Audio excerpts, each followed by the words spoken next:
इंद्र देवताओं का राजा नाराज हो गया, कहता ऐसे कैसे हो गया जी, हमारी पूजा पाठी बंद करवा दी। तब उसने क्या किया, उसने घनघोर बारिश करी। उसने सोचा कि सबको डुबो के मार देते हैं, काम ही खत्म हो जाएगा। उसके बाद डर के मारे सब पूजा करेंगे जो बचेंगे। अच्छा काम किया कि बुरा किया? अच्छा काम किया। किसने किया? देवताओं के राजा ने। देवताओं का राजा बुरा काम कर रहा है। तो जब उन्होंने ये किया तो कृष्ण जी ने क्या किया कि भाई तूने गलत जगह पंगा ले लिया। तो उन्होंने क्या किया, एक उंगली से, कौन सी वाली उंगली से? सबसे छोटी वाली, ताकि वो ये ना बोले कल को कि कृष्ण जी ने तो बड़ी वाली उंगली वो यूज करी थी या हाथ यूज किया था। सबसे छोटी वाली उंगली से पूरा पहाड़ उठा दिया और सारे लोग उस पहाड़ के नीचे आ गए जिसकी आप फोटो देखते हो। तो बताओ, जब देवताओं के राजा से पंगा हो गया है कृष्ण जी का और वो मना कर रहे हैं कि देवी देवताओं की पूजा नहीं करनी है, तो मुझे बता दो कि उन्होंने पूजा अलाउड कब करी? उसके बाद जब उन्होंने पूजा पाठ खत्म करवा दिया द्वापर युग में, तो ये कलयुग में किसने चालू करवा दिया दोबारा? कौन कृष्ण जी से भी बड़ा ज्ञानी आ गया दुनिया में, जिसने ये ज्ञान दे दिया तुम्हें कि देवी देवताओं की पूजा करो। यानी कृष्ण जी के ज्ञान को जीरो कर दिया और खुद के ज्ञान को हमारे ऊपर थोप दिया। नहीं तो प्रमाण दिखा दो कि कृष्ण जी ने कब कहा कि देवी देवताओं की पूजा दोबारा शुरू कर दो। नहीं कहा। द्वापर युग में ही सारी कहानी खत्म हो जाती और दोबारा से हम सब सनातनी हो जाते, लेकिन हम सनातनी हो ही नहीं पाए। हमें दोबारा से ही वही ज्ञान समझा दिया गया कि देवताओं की पूजा करो, भोग लगाओ, प्रसाद करो, प्रसाद बांटो, मंगलवार का प्रसाद, बुधवार का प्रसाद, वीरवार का प्रसाद। अरे भाई, यही सब छुड़ाने के लिए कृष्ण जी को पहाड़ उठाना पड़ा और तुमने उनका पहाड़ उठाना ही बेकार कर दिया। जब जाओगे ना तो खूब डांट पड़ने वाली है तुम्हारी कि जो काम मना किया था वही करके आ रहा है और सोच रहा बड़ा महान है तू, जो कहते गर्व से कहूं मैं गर्व से कहो मैं सनातनी हूं। और सनातनी वो होता है जो आत्मा को जानता है, इन पत्थरों की पूजा नहीं करता। पत्थरों की पूजा को सनातन धर्म बना दिया। बताओ, तुम्हारे घर में तुम बैठे हुए हो, चोर आया तुम्हारे सामने एलईडी तुम्हारी खोल के ले जाने लगे, तुम्हारी घड़ी उठाने लगे, तुम्हारे घर का गिलास चम्मच उठाने लगे, उठाने दोगे क्या? एक भी नहीं उठाने देगा। तो सोमनाथ के मंदिर में, भोले शंकर का मंदिर है, कितनी बार लुट गया? कितनी बार लूटा? 17 बार। बताओ, तो भगवान क्यों नहीं उसको रोक पाए? यानी भगवान तो छोटा कर दिया और लुटेरे बड़े हो गए। एक बार लूटते, 2 बार लूटते, चलो ठीक है, भगवान सो रहे होंगे, नहीं आप खोली, कोई बात नहीं, एक बार नहीं खोली, 2 ना, अरे भैया 17 बार, कमाल हो गई। यही अज्ञान है, इसलिए लूटा गया वो मंदिर, क्योंकि भगवान वहां पर नहीं थे। अगर भगवान वहां होते तो मार मार के त्रिशूल सीधा कर देते सबको, लेकिन कुछ नहीं हुआ वहां पे, क्योंकि भगवान वहां है ही नहीं। अगर वहां पर हम लोग होते, यानी भगवान के दास होते, तो क्या लुट जाता मंदिर? नहीं लुटता। क्यों नहीं लुटता? क्योंकि भगवान किसी पत्थर में नहीं है, वो परमपिता परमात्मा हमारे अंदर है।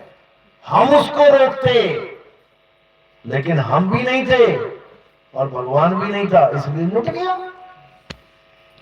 तो यही समझाया जा रहा है, इसी को समझना है। पत्थर भगवान नहीं है। अरे भगवान तो वो है जो पत्थर को इंसान बना दे। किसने बनाया था पत्थर को इंसान? राम जी ने। कौन था पत्थर? अहिल्या थी पत्थर। भगवान का पैर लगा तो पत्थर औरत बन गई, यानी पत्थर इंसान बन गया। भगवान वो है जो पत्थर को इंसान बना दे, और इंसान वो है जो भगवान को ही पत्थर बना दे।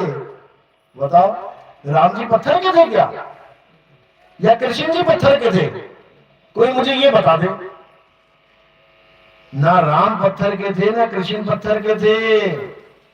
वो तो शरीर भी नहीं थे, वो आत्मा है, आत्मा अजन्मे नित्य शाश्वत, जिसका कभी जन्म मरण भी नहीं होता। जन्म तो शरीरों का होता है, राम जी का जन्म थोड़ी नहीं हो रहा है। आत्मा का जन्म नहीं होता कभी, ना ही आत्मा का कोई माँ बाप है। शरीरों के माँ बाप हैं। दशरथ राम जी के शरीर के माँ बाप हैं, आत्मा के नहीं। तो इसी को समझना है। तो साहिब कह रहे जल में मीन प्यासी और मोहे देखत आवे हंसी, आत्म ज्ञान बिना नर भटके, कभी काबा कभी काशी। मुसलमान भाई काबा भाग रहे हैं अल्लाह को पाने के लिए। अल्लाह कहां छुपा बैठा है? वो उनकी आत्मा में छुपा बैठा है, खुद में ही खुदा छुपा बैठा है, और वो जा रहे हैं मक्का मदीना। हिंदू भाई उस मालिक को प्राप्त करने के लिए कहां जा रहे हैं? काशी, अयोध्या, हरिद्वार। और वो छुपा कहां बैठा है? वो हमारी आत्मा में छुपा बैठा है। हनुमान जी ने इतना बड़ा संकेत दिया, लेकिन हम मूर्ख समझ ही ना पाए। जब भगवान राम जाने लगे तो विभीषण ने पूछा हनुमान जी को कि अब तो तेरा राम जा रहा है, अब बता कहां मिलेगा, वो कहां जाएगा उसको ढूंढने? तो उसने कोई अयोध्या का एड्रेस थोड़ी नहीं दिया कि वहां मंदिर होगा उनका। उसने क्या किया? हनुमान जी ने अपना सीना चीर के दिखा दिया कि तेरे वाला राम जा रहा होगा भाई, मेरे वाला राम तो यही है। इसीलिए भजन भी बनाए कि तुझ में राम, मुझ में राम, सब में राम समाया, सबसे कर लो प्रेम जगत में कोई नहीं पराया। क्या सबूत है कि मुझ में राम समाया है? क्या सबूत है? क्योंकि मैं चल रहा हूं, खा रहा हूं, ये शरीर सारी हरकतें कर रहा है, ये प्रमाण है कि इसमें राम का वास है। और जैसे ही राम शरीर से जुदा हो गया, उसी वक्त दशरथ की मृत्यु हो जाएगी। दशरथ कैसे मरा था पता है? कैसे मरा था? किसी युद्ध में मर गए थे क्या? राम के वियोग से मरे थे। राम कौन है? ये आत्म राम ही राम है। और दशरथ कौन है? ये 10 इंद्रियों का रथ दशरथ है। 5 ज्ञान इंद्रियां, 5 कर्म इंद्रियां।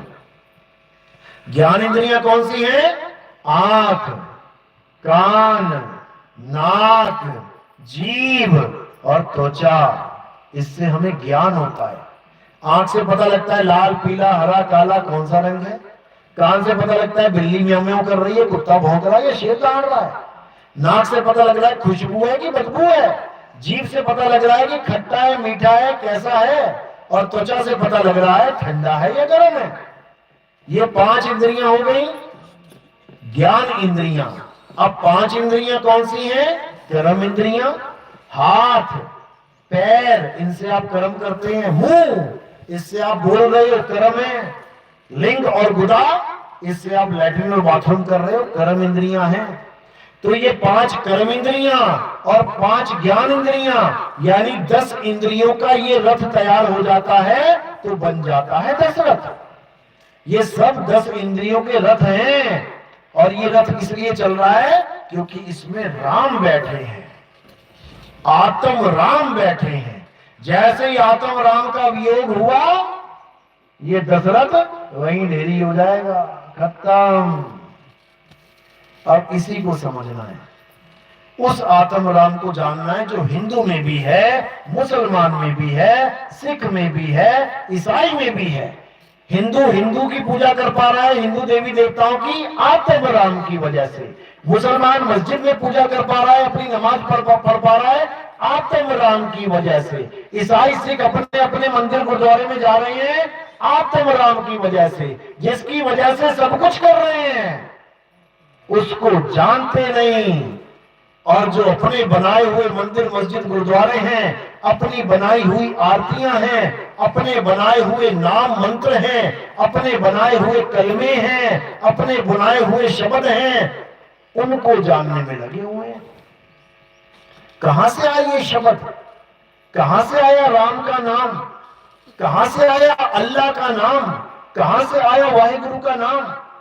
ये अक्षर कहां से आए? याद करें वो दिन जब इस दुनिया में आदि मानव कौन है? जो शुरुआती दौर के इंसान थे, आदि मानव कौन से ब्रांड के कपड़े पहनते थे? गुच्ची के। नंगे घूमते थे वो। कौन से ब्रांड का आटा खाते थे? आशीर्वाद आटा। उनको तो पता भी नहीं था खाना क्या है। पत्तियां खा ली, कंदमूल खा लिए, जानवरों को देखा शिकार कर रहे हैं, मार के खा रहे हैं। जानवरों ने शिकार करके जो छोड़ दिया उसको देख रहा है खा के, अच्छा ये भी खाया जाता है। वहां से ज्ञान प्राप्त हो रहा है उसको। धीरे धीरे उसने हथियार बनाने शुरू कर लिए। जो पहली खोज थी उसने कौन सी करी? आग की खोज करी, जो सबसे बड़ी क्रांतिकारी खोज थी। उसी आग की वजह से आज आप उजाले में बैठते हो। बस फर्क कितना है, वो पत्थर टक टक करता था और तुम माचिस टक टक करते हो वही, अपडेटेड हो बस, थोड़े से काम वही कर रहे हो। तो यही आदि मानव ने धीरे धीरे धीरे अक्षरों की खोज करी, क्योंकि वो बोलता भी कुछ नहीं था, जानवरों की तरह ऊ आ करता था बस। धीरे धीरे उसने जब अक्षरों की खोज करी तो उसने कौन से अक्षरों की खोज करी? भारत के आदि मानव ने संस्कृत भाषा की खोज करी। कितने अक्षर हैं? 52 अक्षर। और जो अमेरिका में, इंग्लैंड में जो आदि मानव थे उन्होंने खोज करी अक्षरों की। कितने अक्षर खोज पाए बेचारे? 26 अक्षर। यानी हमसे उनकी आधी बुद्धि चली केवल। हम 52 खोज के बैठे हैं, वो 26 में ही खत्म हो गए। हमारा जीवन 52 में चल रहा है, उनका 26 में ही निपट लिया। इसीलिए भारत विश्व गुरु है, क्योंकि जितनी बुद्धि हमारे ऋषि मुनियों की चली, हमारे आदि मानवों की चली, उतनी किसी की ना चली। तो धीरे धीरे अक्षरों की खोज हुई। आ ई उ का खा गा गा, चा छा जा जा, टा टा गा गा, ता ता, पूरे अक्षर बन गए। अब जब अक्षर बने, उन अक्षरों को क्या किया गया? उन अक्षरों के द्वारा हर वस्तु का नाम रखा गया। जो भी चीज दिखाई दी, पत्थर दिखाई दिया तो बोल दिया गया ये पत्थर है, पा ता था रा, और ये पढ़ा दिया गया अपनी अपनी कम्युनिटी वालों को, अपने अपने कबीले वालों को। अंग्रेजों ने उसी पत्थर को क्या पढ़ाया? ये स्टोन है, STONE। हमारे देश वालों ने पढ़ाया आग को, ये आग है, अग्नि है। उन्होंने क्या पढ़ाया? This is fire. यानी हमारे भी अक्षर चलते रहे, उनके भी चलते रहे। हम भी भाषा बनाते रहे, वो भी बनाते रहे, लेकिन दोनों की भाषाओं में जमीन आसमान का अंतर हो गया। वस्तु वही थी। उसने बोला CAT, कैट, कैट यानी बिल्ली। बिल्ली नहीं बोला उसने, बिल्ली तो हमने बोला, उसने कैट ही बोला। हमने बताया CAT, कैट, कैट यानी बिल्ली। हमने बताया कि वो जिसको कैट कहते हैं हम बिल्ली कहते हैं। झगड़ा मत कर देना आपस में कि तेरी बिल्ली बड़ी और मेरी बिल्ली छोटी। इसी प्रकार हर चीज के नाम रखे गए। जो भी आप देख रहे हो दुनिया में, अंग्रेज भी देखेगा, तुम भी देखोगे, तुम्हारे दिमाग में हिंदी के नाम चलेंगे। पत्ता, फल, फूल, डाली, टहनी, सड़क, मकान, दुकान, उसके क्या चलेंगे? Leaf, fruits, tail, stone, fire, sky. वो अपनी भाषा सोच रहा है, तुम अपनी भाषा सोच रहे हो। अच्छी बात है, चाहे कुछ भी खोजा, लेकिन जीवन आसान तो हो गया। तुम्हें 36 मसाले चाहिए, अगर उनके नाम रखे ना होते और तुम्हें दुकान पे खड़ा कर दिया जाए कि इशारे में बता क्या चाहिए, अब बताओ काली लौंग चाहिए, हींग चाहिए, अब बताओ जरा जीरा चाहिए, क्या बताओगे उसको? तुम पागल हो जाओगे, वो भी पागल हो जाएगा। ना तुम बता पाओगे ना वो समझ पाएगा। लेकिन शुक्र है कि अक्षर बना दिए आदि मानवों ने, कितना आसान हो गया जीवन। जाते ही बोलो भैया हींग देना, हींग ही लेके आएगा, काली मिर्च लेके नहीं आएगा। कितना आसान हो गया। क्यों? क्योंकि तुम्हें भी पढ़ा दिया गया, उसे भी पढ़ा दिया गया, दोनों को मैच करा दिया गया कि ये अक्षर का मतलब ये होता है, इसका मतलब ये होता है। हो गया 52 अक्षरी ज्ञान पूरा। बहुत अच्छी बात है, हो गया। अब झगड़ा कहां पर मचा, गलती कहां पे हुई? जब भगवान के नाम रखने की बारी आ गई। और वो क्यों रखे गए? क्या किसी ने देखा कि अल्लाह कैसा है, वाहिगुरु कैसा है, गॉड कैसा है? किसी ने नहीं देखा। केवल एक ही चीज बताती है कि कुछ है जो हमें चला रहा है। कैसे पता लगता है? जब बैठे बैठे बैठे बैठे एक आदमी टेढ़ा हो जाए और सारे उसको देखेंगे, अरे इसको क्या हो गया भाई, अबे हिल उठ भाई, अब वो ना उठेगा, इसका मतलब उसमें कोई चीज की कमी हो गई है। किसकी कमी हो गई? आयोडीन की, आत्मदेव की कमी हो गई है। अब जो चीज की कमी हो गई है उसके नाम रखे गए। किसी ने उसका नाम आत्मा रख दिया, किसी ने उसका नाम परमात्मा रख दिया, किसी ने उसका नाम अल्लाह रख दिया, किसी ने उसका नाम वाहिगुरु रख दिया, किसी ने उसका नाम गॉड रख दिया, किसी ने उसका नाम भगवान रख दिया, किसी ने उसका नाम शिव रख दिया और किसी ने उसका नाम कबीर रख दिया।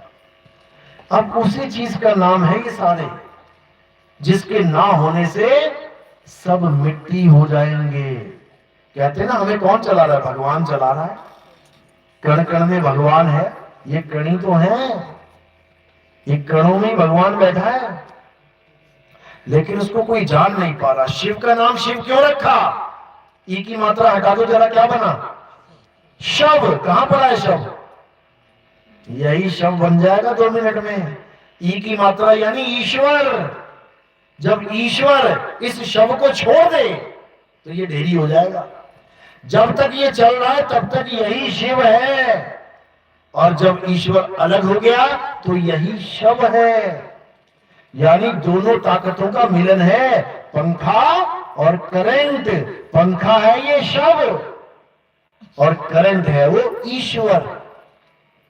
इसी को समझना है। राम क्यों नाम रखा गया? क्योंकि वो सब में रम रहा है, सब में रमता हुआ राम है, इसलिए रखा गया। कबीर क्यों रखा गया? कबीर में ई की मात्रा हटा दो, क्या बच गया? कबर। ये मिट्टी की कबर है जिसमें तुम रह रहे हो। ई यानी ईश्वर, उसी को समझना है और कुछ नहीं करना। जिसने उसको जान लिया उसका कल्याण हो जाता है। खुदा नाम क्यों रखा? खुद में आ। जब तू खुद में आएगा तभी खुदा को पाएगा। जितना तू खुद से दूर जाएगा खुदा से दूर जाएगा। इसी को समझना है। ब्रह्मा नाम रखा ब्रह्म में आ। दुर्गा नाम रखा दुर्ग। दुर्ग मतलब, दुर्ग क्या होता है? किला। दुर्गा यानी इस किले में आ, दुर्ग में आ, तब मिलेगी दुर्गा। शरीर को मत मानते रह जाना कि शरीर दुर्गा है। तो हर तरह से वही समझाया गया, लेकिन कोई समझ नहीं पाया। तो साहिब समझाते हैं, कबीर साहब समझाते हैं, ज्यों तिल माही तेल है और ज्यों चकमक में आग, तेरा साईं तुझ में है, जाग सके तो जाग। यानी जिस आत्मा के बिना ये शरीर ढेरी हो जा रहा है उस आत्मा के ही सब नाम हैं। दुनिया में जितने भी नाम हैं भगवानों के, उसी आत्मा के नाम हैं। उसी आत्मा ने ये सारे नाम पैदा किए हैं, काका गागा चाचा जा। अगर ये 52 अक्षर हटा दिए जाएं तो बताओ राम का रा कहां से आएगा, राम का मां कहां से आएगा, कृष्ण का का कहां से आएगा, वाहिगुरु का वा कहां से आएगा, अल्लाह का आ कहां से आएगा। ये सारे अक्षर आ गए तो सारे भगवान भी आ गए, भगवानों के नाम भी आ गए, अल्लाह भी आ गए, वाहिगुरु भी आ गए, गॉड भी आ गए। क्यों? क्योंकि अक्षर आ गए। यानी तुम्हारे गांव में ईंट आ गई, अब मकान भी आ जाएंगे, अब दुकान भी आ जाएगी, अब खंबे भी बन जाएंगे, अब सब कुछ बन जाएगा। क्यों? ईंट आ गई। ईंट कोई हटा दो, अब कोई बना के दिखाए ईंटों का महल, नहीं बन पाएगा। ईंट क्या है? अक्षर। और महल क्या है? शब्द। अक्षरों से ही शब्द बनते हैं। राम ये शब्द है कि अक्षर है? राम अक्षर है। दोबारा जाना पड़ेगा पहली क्लास में। अक्षर है ये। रा अलग है, आ का डंडा अलग है, वो आ का संकेत कर रहा है, और मां अलग है। 3 अक्षरों से ये एक नाम बना, रा आ म। अगर आ का डंडा हटा दो तो रम। इसी प्रकार वाहिगुरु व आ ह ए ग उ र उ। करो सबको अलग अलग, पता लग जाएगा कितने अक्षरों का है। इन सारे अक्षरों से शब्द बन रहे हैं और हम ये नहीं समझ पा रहे हैं कि शब्दों के बहाने हम अक्षर ही जप रहे हैं। और ये अक्षर किसने बनाए हैं? भगवान ने, आदि मानव ने। जो आदि मानव ने बनाया उसे हम रट रहे हैं तोते की तरह। इसीलिए कबीर साहब ने दो अक्षरों की बात करी है। कहे कबीर अक्षर दो भाग, होगा खसम तो लेगा राख। यानी ऐसा गुरु धारण कर जो तुम्हें दो अक्षरों का ज्ञान दे दे। कौन कौन से अक्षर? एक तो ये 52 अक्षर जो इंसानों ने बनाए, और एक वो आदि अक्षर यानी अक्षर यानी जो अविनाशी है, यानी वो आत्मा, उसका ज्ञान बता दे। तो मदन साहब की वाणी क्या कहती है? सोई गुरु पूरा कहावे, जो दो अक्षर का भेद बतावे। एक छुड़ावे कि राम राम जपता है छोड़ दे, अल्लाह अल्लाह जपता है छोड़ दे, वाहिगुरु वाहिगुरु जपता है छोड़ दे, कबीर कबीर जपता है छोड़ दे, अरे कोई भी नाम जपता है छोड़ दे। एक छुड़ावे, एक लखावे। क्या लखाना है? अपनी आत्मा को लख, कि तेरी आत्मा कहां बैठ के सारा कार्य कर रही है। अपनी आत्मा को जान। हिंदू है कोई बात नहीं, हिंदू होके आत्मा को जान ले। मुसलमान है कोई बात नहीं, मुसलमान होके आत्मा को जान ले। सिख है कोई बात नहीं, सिख होके जान ले। ईसाई है तो कोई बात नहीं, ईसाई होके जान ले। जैसे ही अपनी आत्मा को जान लेगा वो परमात्मा को जान लेगा। यही गीता में समझाया गया है। हे अर्जुन, जो अपनी आत्मा में रमण करते हैं, जो अपनी आत्मा में तृप्त हैं, जो अपनी आत्मा में संतुष्ट हैं, उनके लिए कोई धार्मिक कर्म कर्तव्य लागू ही नहीं होता। उनको किसी मंदिर मस्जिद गुरुद्वारे जाने की जरूरत नहीं है। उनका परमात्मा, उनका वाहिगुरु, उनका अल्लाह, उनका गॉड स्वयं उनकी आत्मा में विराजमान है। इसी को समझना है। तेरा साईं तुझ में है, जाग सके तो जाग। इसी जन्म में जाग जाओगे तो अच्छी बात है, नहीं तो 84 लाख जन्मों में सोना पड़ेगा। जाग नहीं सकते। किसी कुत्ते को आत्मज्ञान नहीं दे सकते तुम। बिस्किट तो दे सकते हो, आत्मज्ञान नहीं दे सकते। किसी गाय को घास तो दे सकते हो, आत्मज्ञान नहीं दे सकते। 84 लाख जन्म लेने पड़ेंगे और सोना पड़ेगा उसमें, अज्ञानता की नींद में। उसके बाद ये राम भी ना बोल पाओगे, श्याम भी ना बोल पाओगे, ये अक्षर भी ना मिलेंगे। आज तो जप रहे हो, फिर वो भी नहीं मिलेंगे।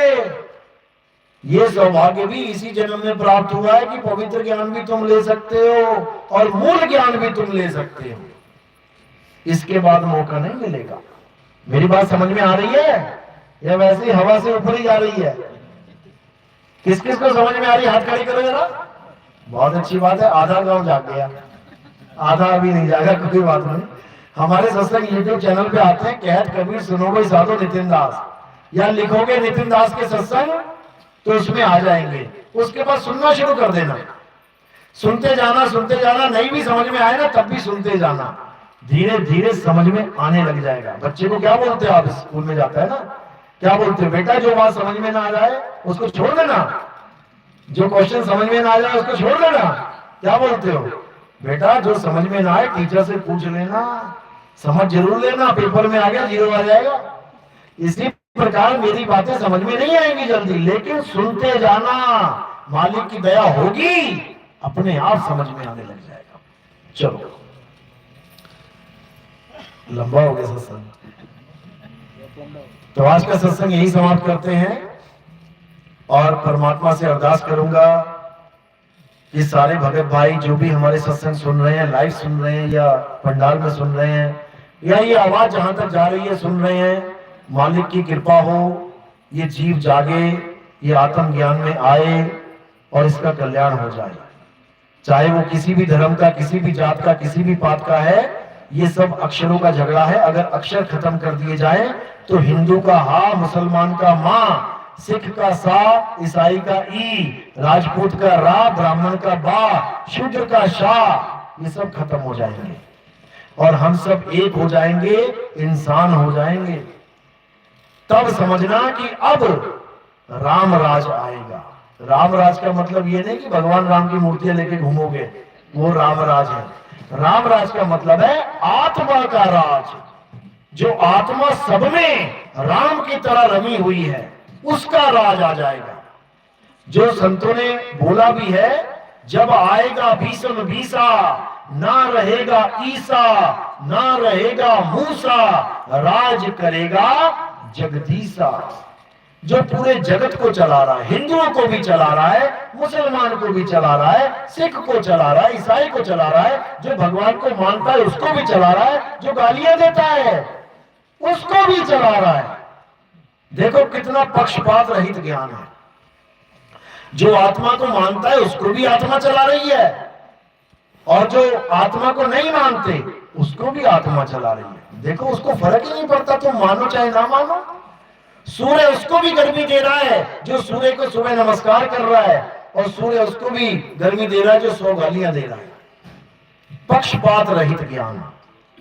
जब ये ज्ञान आ जाएगा तो ये जात पात का पक्षपात, भेदभाव, धर्मों के भेदभाव, ये सब खत्म हो जाएंगे, और केवल एक ही चीज रह जाएगी, आत्मदेव। जिसके लिए गुरु ग्रंथ साहब में संतों ने क्या बोला कि आत्मदेव पूजिए, गुरु के सहज सुभाए।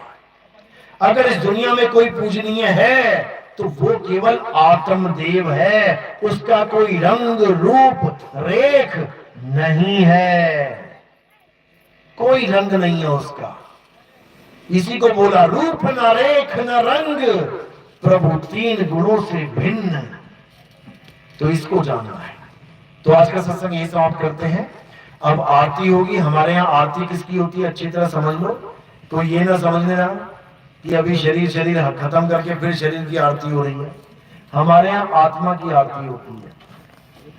आत्मा कौन है? जो ज्ञान दे रही है, वो आत्मा है। आत्मा की आरती कैसे होती है? एक एक करके आएंगे। थोड़े से फूल जो थाली में रखे हैं वो उठा के मेरे सिर के ऊपर रखेंगे, और अगर दिया लगा है तो अच्छी बात है, हाथ लगा के माथा टेक लेंगे। सिर के ऊपर फूल क्यों रखे? अच्छी तरह समझ लो।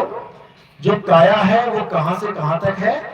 वो पैर के अंगूठे से लेके सिर की चोटी तक है। हमने ये फूल कहां रखे? हमने काया से परे रखे। काया से परे कौन है? काया से परे आत्मदेव है। इसलिए हमारे यहाँ पत्थर की, फोटो की, कैलेंडर की, मूर्ति की पूजा नहीं होती, बिल्कुल नहीं होती। हमारे यहाँ गुरुदेव की पूजा होती है, और गुरुदेव शरीर नहीं है, गुरु आत्मा है, चेला भी आत्मा है, वो भी शरीर नहीं है। लेकिन ज्ञान और अज्ञान के कारण एक गुरु है और एक शिष्य है, नहीं तो दोनों में कोई भेद नहीं है। तो इसी को समझना है। और कोई प्रचार में योगदान करना चाहेगा, कोई भगत, कोई बंधन नहीं है, लेकिन मर्यादा क्या है कि वो पैरों में रखना है। सेवा कोई है वो पैरों में आएगी, और फूल सिर के ऊपर आएंगे। तो आज का सत्संग यही समाप्त करते हैं। आरती लगा लें।